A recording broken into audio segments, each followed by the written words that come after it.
아버지가 소리를 꽥 지른다든가 조용히 해! 뭐 이런다든가 엄마가 지금 그렇게 웃고 떠들 때야? 지금 이런 상황에서 12장 15절에 즐거워하는 자들과 함께 즐거워하고 우는 자들과 함께 울라고 했는데 사실 함께 우는 건 그래도 할 수 있어요. 진짜 어려운 게 뭔지 알아요? 함께 즐거워하는 게 진짜 어려워요. 함께 우는 건 그래도 잘해요. 어떤 집안은 뭔가 막 누가 아파 큰일 났어 무슨 일이 있어 그럼 막 전화를 해대요. 막 형제가 많은 집에 지금 큰일 났어 뭐 어째서. 근데 좋은 일은 안 알려요. 좋은 일은 함께 즐거워할 줄 모르는 거죠. 왜? 즐거워했다가 당한 일들이 많거든요. 어느 집안에는 너무 즐거워서 신나게 놀고 춤추고 아이들이 그러면 아버지가 소리를 꽥 지른다든가 조용히 해! 뭐 이런다든가 엄마가 지금 그렇게 웃고 떠들 때야? 지금 이런 상황에서 뭐 이런다든가 이러면 이 속에 이제 그 트라우마가 생겨서 즐거워하면 안 돼, 웃으면 안 돼, 행복하면 안 돼가 딱 자리 잡는 거예요. 얼마나 슬퍼요. 얼마나 불쌍해요. 그 인생을 그렇게 살아요. 즐거워할 줄 모르는 거예요. 즐거워할 줄 모르는 거예요. 또한 즐거워할 때 생각보다 그 모든 매체들이 비교를 해요. 비교를. 누구 연예인은 뭐 심지어는 연예인 2명이 같은 드레스를 입었다. 근데 한 사람은 멋있고 한 사람은 그 드레스가 더 멋없게 보인다. 뭐 이런 비교까지도 하는 세상이에요. 계속 비교. 그러니까 매체를 보면서 사람들이 자기도 모르게 물들거든요. 그러니까 자꾸 비교하는 의식이 있다 보니까 누가 즐거워하고 행복해하고 기뻐하면 그걸 보면서 나는 뭐지? 나는 그렇게 못하는데? 나는 아닌데 저 사람만 잘 나가지? 그러면서 힘들 수가 있어요. 또 그런 마음이 올라오면 저 사람이 뭔가 잘 됐다고 막 좋은 일이 있으면 내 속에서 샘난다고 인식하는 건 괜찮아요. 그 인식이 안 되는 게 문제지. 꼴 보기 싫다. 왠지 저 사람 싫다. 이렇게 되는 거거든요. 그렇게 되면 나 왜 저 사람 미워하지? 그러면서 또 자책을 한단 말이에요. 속으로. 자책을 해요. 나 그리스도인인데 왜 이렇게 나는 이런 마음이 있을까? 나쁜 마음 왜 이렇게 한단 말이에요. 여러분 어때요? 즐거워할 때 즐거워하십니까? 즐거운 일이 없으니까? 그럴 리가요. 즐거워하는 일을 함께 할 수 있는 거. 어떤 사람은 그래요. 나는 감사할 게 하나도 없어. 당신의 뭐 누구의 장점을 찾아보세요. 가족, 뭐 아들의 장점을 찾아보세요. 한참 생각을 해요. 좀 더 생각해보세요. 아무리 찾아봐도 없는데요. 난 진짜 이런 말을 들은 적이 있어요. 너무 슬펐어요. 제가 볼 땐 그 아들의 장점이 많은데 그것만 못 찾아요. 단점만 계속 보이는 거예요. 지적할 것만. 그러니까 아들이 어떻게 행복할 수가 있겠어요. 아들이 눌리죠. 어느 순간에 아들이 폭발해버리는 거예요. 눌리다가.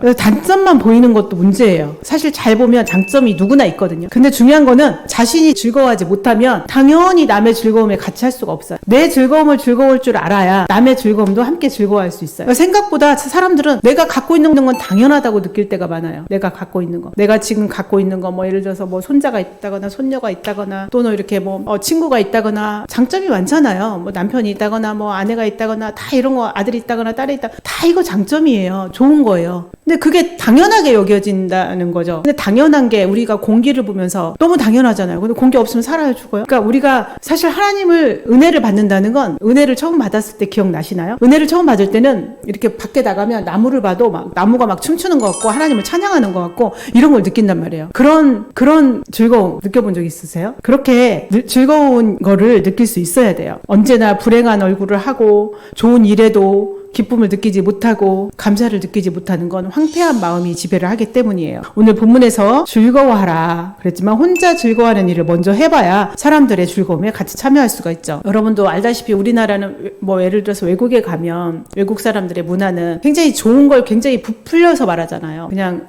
좋아요.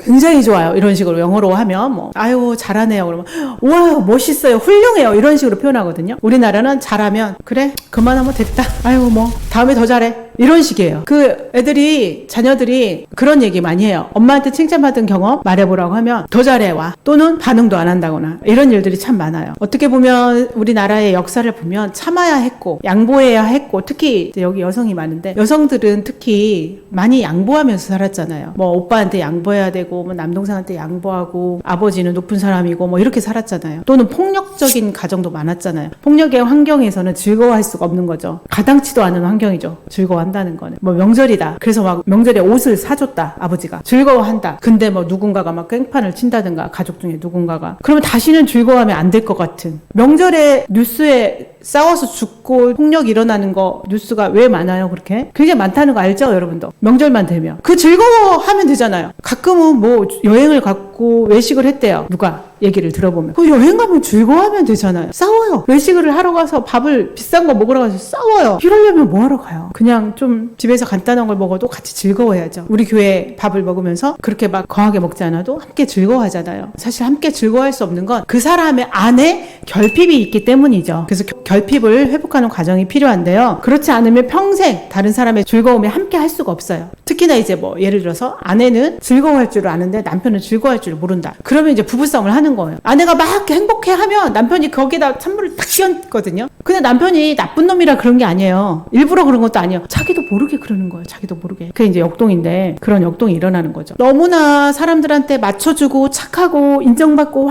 환영받는 사람이지만 한편에서는 마음속에서 비교하고 괴로워하는 이런 경우도 많이 있어요. 그러면 어떻게 해야 되냐? 그런 경우에 자기 안에 내가 즐거워하지 못하는 내가 있구나를 인식을 해야 돼. 아, 이게 즐거워할 일이라고 난 생각을 안 했는데 그게 즐거워할 일이라는 것도 까먹었는데 즐거워할 일이 있구나. 그걸 인식하는 거예요. 근데 나는 왜 즐겁지가 않지? 그런 걸 봐야 돼요. 또한 자신의 감정이 함께 즐거워하지 못한다는 걸 알아차리는 그 순간이 시작이에요. 시작. 변화의 시작. 그러면 먼저 어떻게 함께 즐거워할 수 있을까? 내가 저 사람의 즐거움에 함께 하고 싶어. 어떻게 할 수 있을까? 말을 해야 돼요.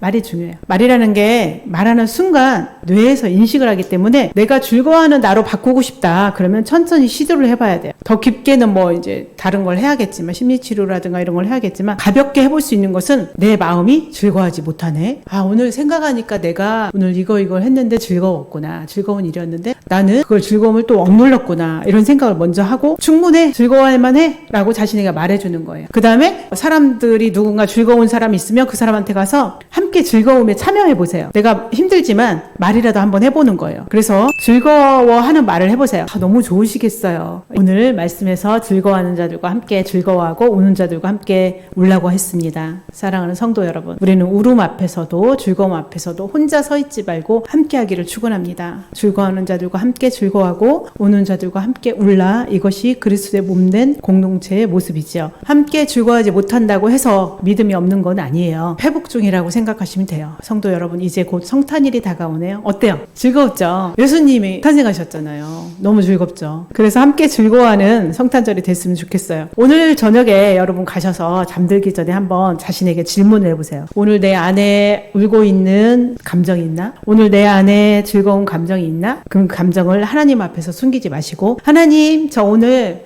이렇게 해서 울고 싶었어요. 하나님, 저 오늘 이렇게 해서 즐거웠어요. 그렇게 기도 한번 해보세요. 그것만으로 여러분은 달라지기 시작할 거예요. 함께 울 수 있는 사람으로 살아가기를 축복합니다. 함께 즐거워하는 사람으로 살아가기를 축복합니다. 자, 한번 같이 얘기해 볼까요? 함께 울 수 있는 사람으로 살아가기를 축복합니다. 함께 즐거워하는 사람으로 살아가기를 축복합니다.